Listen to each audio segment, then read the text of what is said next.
Singer Mangli.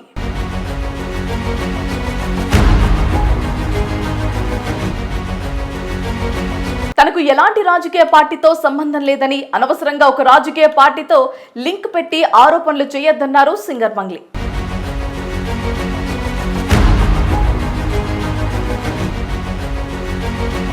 కాగా Telangana folk songs తో అతి తక్కువ కాలంలోనే బీభత్సమైన క్రేజ్ సంపాదించుకున్న సింగర్ గా మంగ్లీ గుర్తింపు పొందింది. మాస్ పాట పాడితే మంగ్లీనే పాడాలి అనేంతగా ఆమె బేస్ వాయిస్ ఉంటుంది. ఆమె పాడిన అన్ని పాటలు మిలియన్స్ కొద్ది వ్యూస్ రాబట్టాయి. ప్రైవేట్ ఆల్బమ్స్ చేసిన అదే రకమైన వ్యూస్ ఆమె పాటలకు ఉంటాయి. మరి ఈ నేపథ్యంలో ఎక్కువ రెమ్యూనరేషన్ తీసుకునే సింగర్ జాబితాలో మంగ్లీ ఒకరని చెప్పొచ్చు.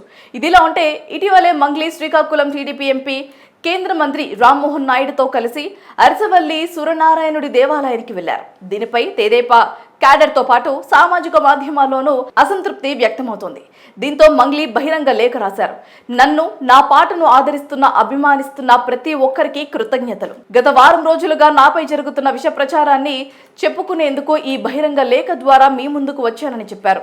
అరసవల్లిలో జరిగే రథసప్తమి వేడుకలను నన్ను ఆహ్వానించినందుకు అదృష్టంగా భావిస్తున్నానని తెలిపారు.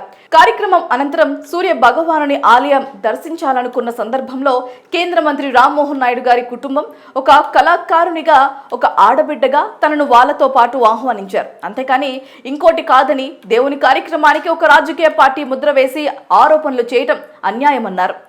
ఇక 2019 ఎన్నికలకు ముందు కూడా వైఎస్ఆర్సీపీకి చెందిన కొందరు నాయకులు నన్ను సంప్రదిస్తే పాట పాడాను.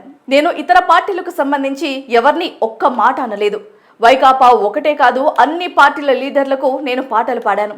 ఆ పార్టీకి పాట పాడటం వల్ల చాలా అవకాశాలు కోల్పోయానని అసహనం వ్యక్తం చేశారు. అంతేకాదు, తాను వైకాపాకు పాడినందుకు ఎన్నో అవమానాలు కూడా ఎదుర్కొన్నానని, తన పాట ప్రతి ఇంట్లో పండుగ పాట కావాలి కానీ పార్టీల పాట కాకూడదన్నది తన అభిప్రాయంగా చెప్పారు. 2024లో ఎన్నికల్లో ఏ పార్టీకి తాను పాటలు పాడలేదని, ఒక కళాకారునిగా గుర్తించి ఎస్వీబీసీ ఛానల్ సలహాదారులుగా నియమిస్తున్నట్లుగా ఆ ఛానల్ అధికారులు తనను సంప్రదించారని, తమ ఇంటి ఇలవేల్పు శ్రీవారి సన్నిధిలో ఎలాంటి అవకాశం వచ్చినా తిరస్కరించరాదనే ఉద్దేశంతో ఆ పదవిని కొనసాగించాననే తప్ప ఎక్కడా బహిరంగంగా ప్రకటించుకోలేదని తెలిపారు.